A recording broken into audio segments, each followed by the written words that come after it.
Huh? No, we can't. No, I think it's not on because I just tried it. Good. Ready? Yeah. Good morning, everyone, and welcome to Bridges and Tunnel Committee. Are there any speakers?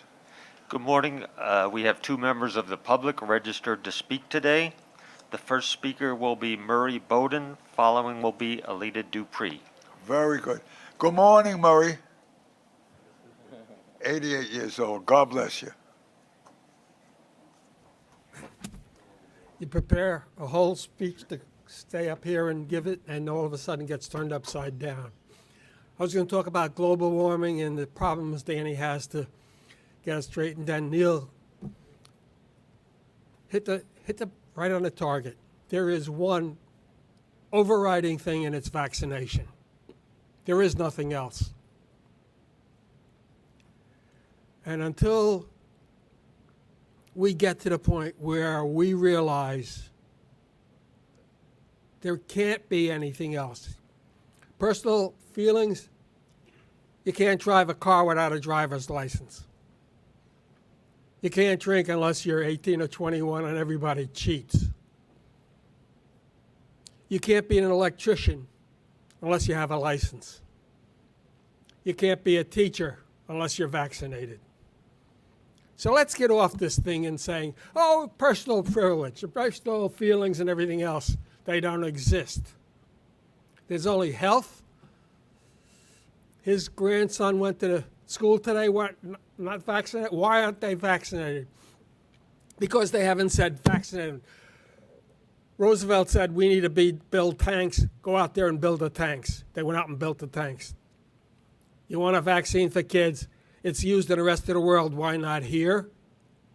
We got a bureaucracy that can't get out of their own way. Neil, fight for it. Speak up. The military does it. You do it here. It's required to work at the MTA to be vaccinated. And Danny, I had a whole thing to compliment you and speak about your problems and the manual and going around it and solving problems. I spoke to Joe this morning about doing things differently. We'll get to that. Vaccination is the most important thing today, and that's where I'll leave it. Thank you. The next speaker will be Alita Dupree.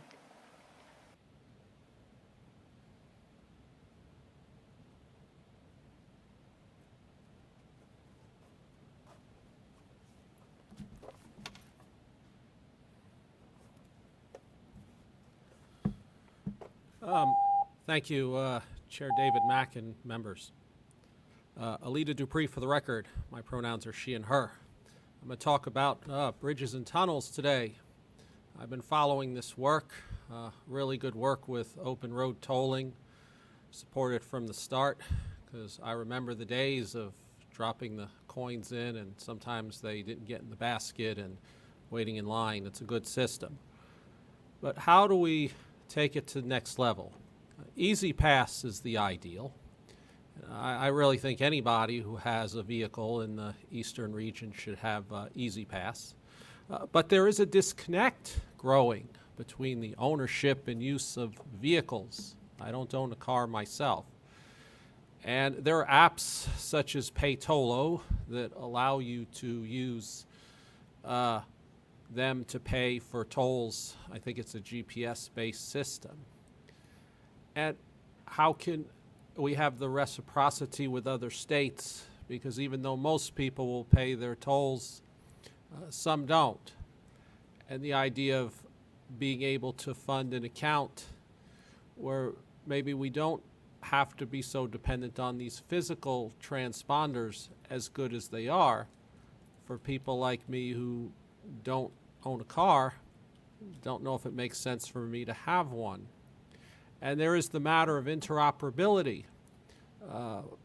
where trucking companies go across the country even and use different systems, whether it be Fast Track in California or K-Tag in the Midwest or iPass, that they should all be able to use one system. I believe in the future of open road tolling. It doesn't make sense to have all the money floating around physically. but how can we take it to the next level that is seamless and where we can make sure that we get our toll money from everyone who uses it? Thank you. Thank you. Mr. Chair, that concludes the public comment. Thank you. Can I get an approval for the, for the minutes? Favor? Thank you.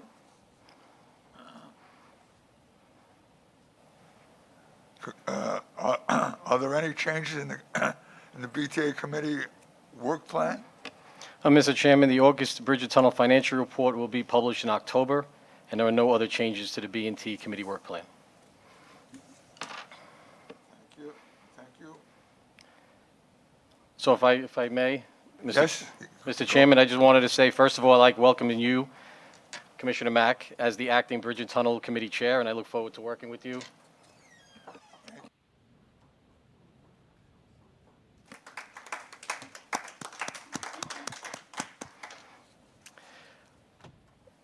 As we all know, Saturday marked the 20th anniversary of the 9/11 terrorist attacks.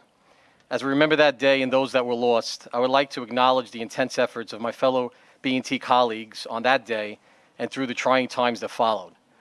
One story I would like to share: 20 years ago, the UL Carry Tunnel, or back then the Brooklyn Battery Tunnel as it was known, was filled with debris and ash. Our employees acted heroically as they put together a search and rescue team and entered the dark, dust-filled tunnel to evacuate customers.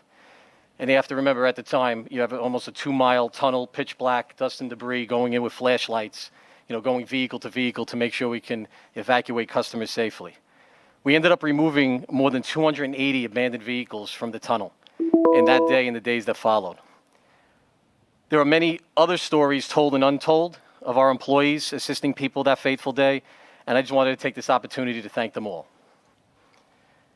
Since we last met as a group, we have seen some extreme weather, to say the least. Both Tropical Storm Henri and Ida proved challenging. Bridge and Tunnels storm planning and response enabled us to keep customers informed and as safe as possible while being able to respond to the changing conditions. While the record rainfalls of Tropical Storm Ida, when the record rainfalls of Tropical Storm Ida at facilities brought high winds and heavy flooding, staff responded to people stranded in vehicles off of our property, clearing drains from clogged with debris by the swept-filled floodwaters, and braving the strong winds, restricting at-risk vehicles from our bridges. The Cross Island Parkway and the Grand Central Parkway both were flooded off our property. We diverted traffic away from those areas. We kept our facilities open, and we saved about 22 people that were stranded that day in vehicles in those floodwaters. So great job by all. While weather initially postponed the 2021 New York City 5-borough bike tour, Bridge and Tunnels was able to host the tour's final leg on August 29th, as thousands of cyclists crossed the Verrazano Narrows Bridge into Staten Island. The event was canceled last year for COVID-19, and its resumption is another step in our region's recovery from COVID-19 pandemic. And I'd like to thank all the B&T employees that planned it and worked that event. Now, just for a few announcements before I get into the operating agency piece. I'm proud to announce that the International Bridge, Tunnel, and Turnpike Association awarded Bridge and Tunnel its 2021 Toll Excellence Award for customer service and marketing outreach for its Tolls NY smartphone app. If you remember, a couple of meetings ago, I showed a short little video on that.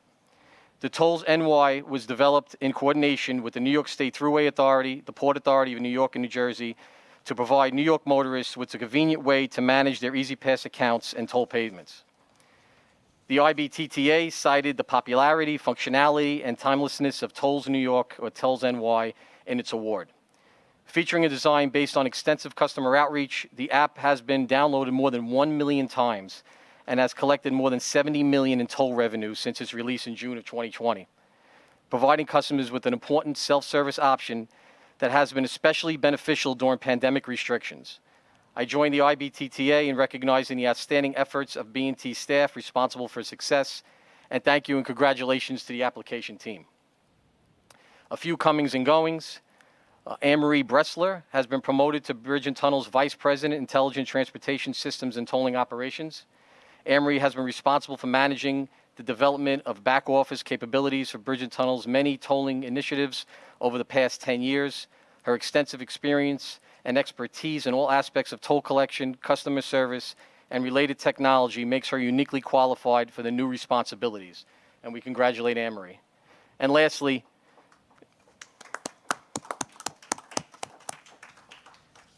Tim Baker, Assistant Vice President, Strategic Initiatives, is retiring after 28 years with the authority.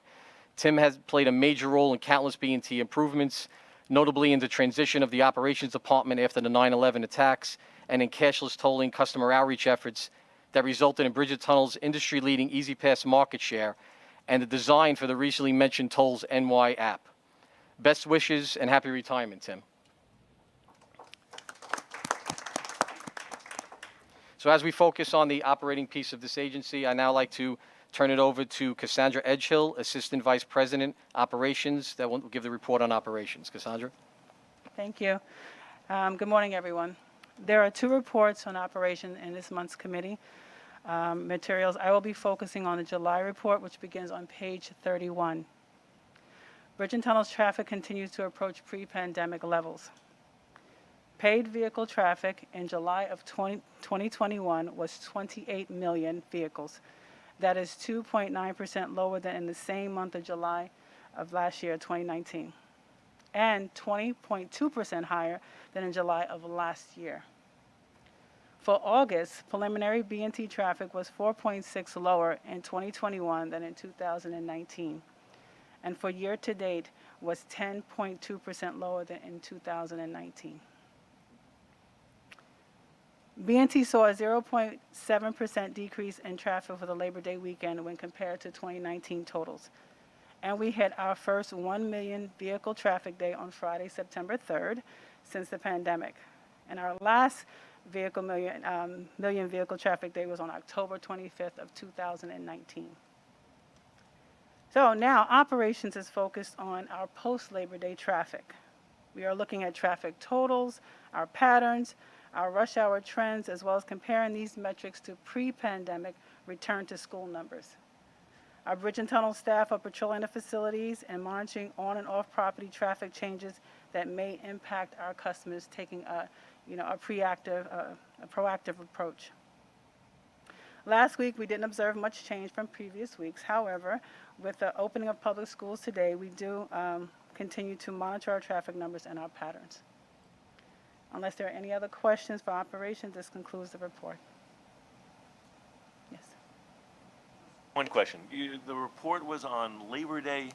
We were less than 1% below where we were in 19. That is correct. So for all practical purposes, we are really back. We are back. And September could conceivably even be higher than 19, given the opening of school and everything was late, so things may have been delayed. We could be higher than we were. Yes. Thanks. Yes. Thank you, Cassandra. You're welcome. Next, I'd like to turn it over to Eric Osnes, Vice President and Chief Safety Officer, who will now present the report on safety. Good morning, everyone. Thank you, Danny. There are 2 safety reports this month's committee materials. I'm focusing on July.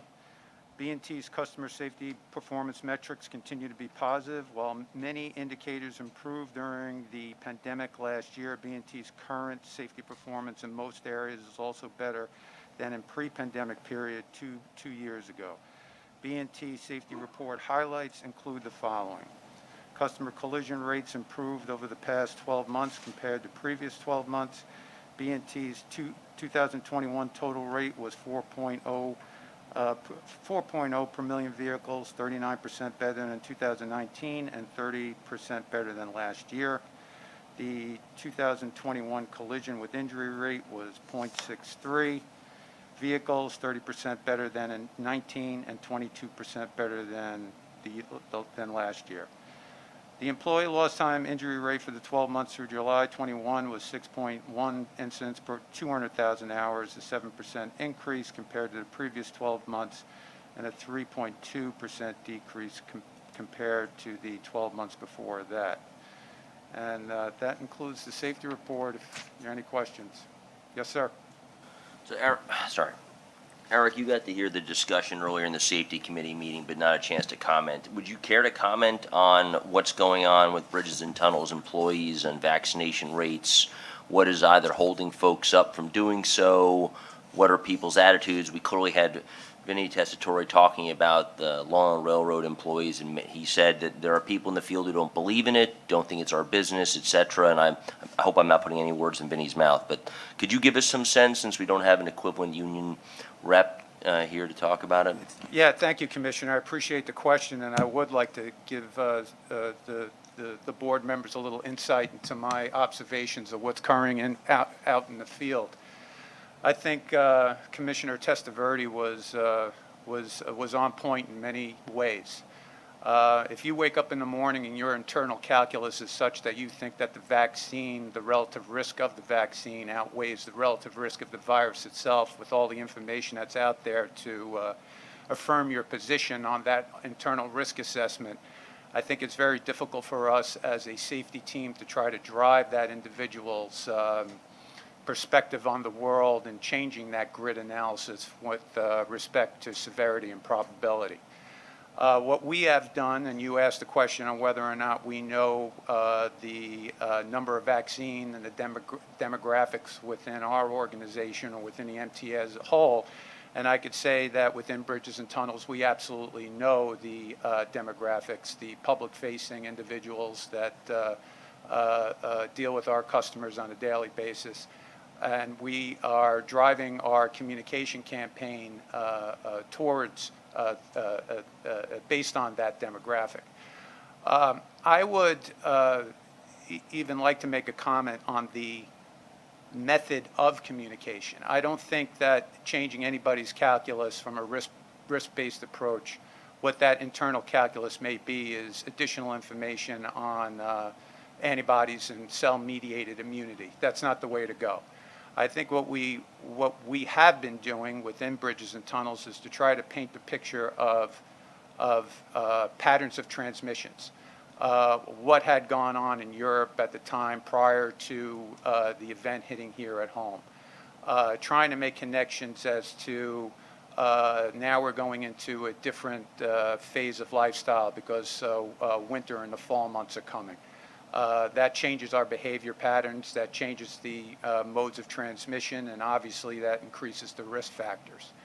So again, when you're dealing with somebody whose internal calculus is fixated on the relative risk of the vaccine being greater than what that vaccine is designed to do, I'm not necessarily of the opinion that more information is going to drive that individual from being unstuck.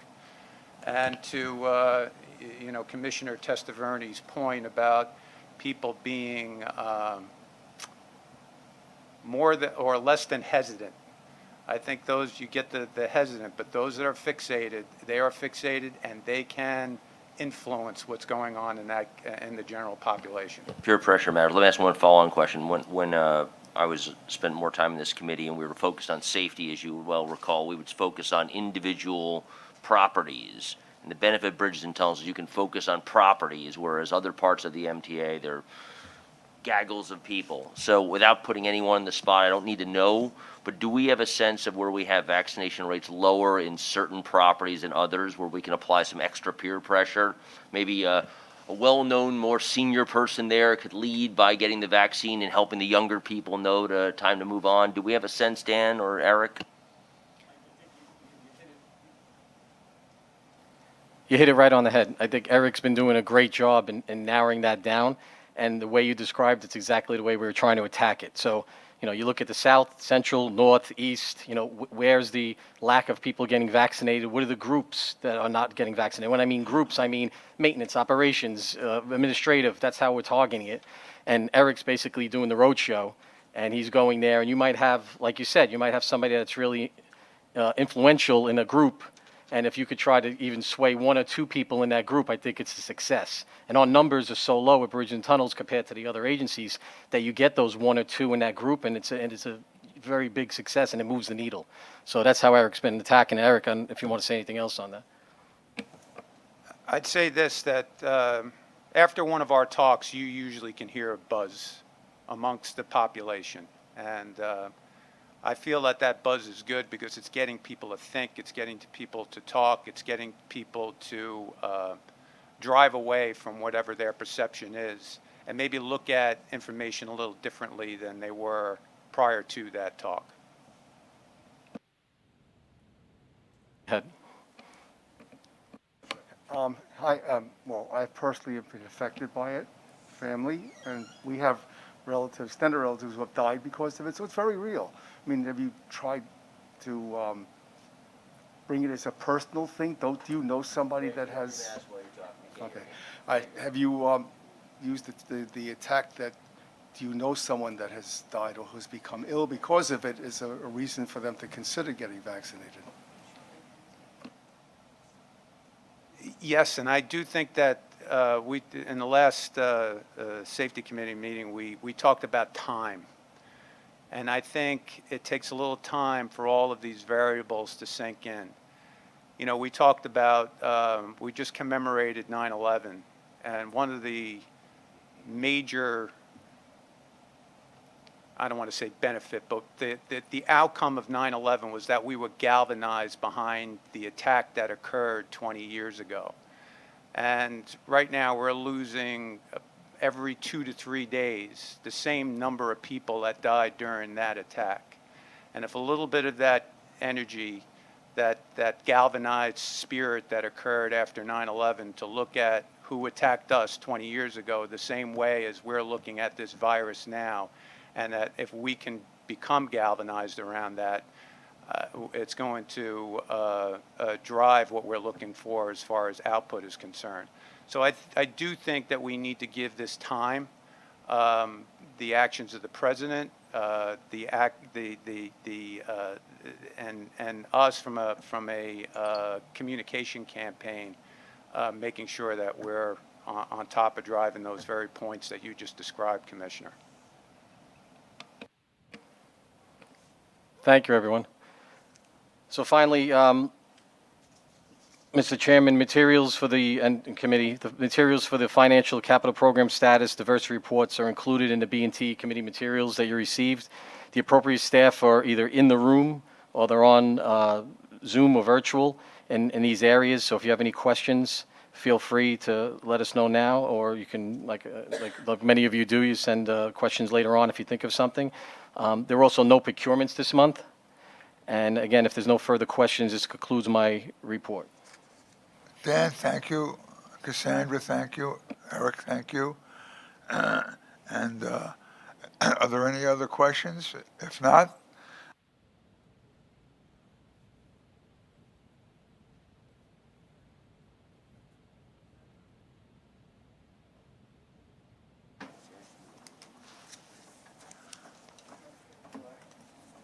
Thank you. Dan, Great job. Thank you. Good morning. Good morning, good morning.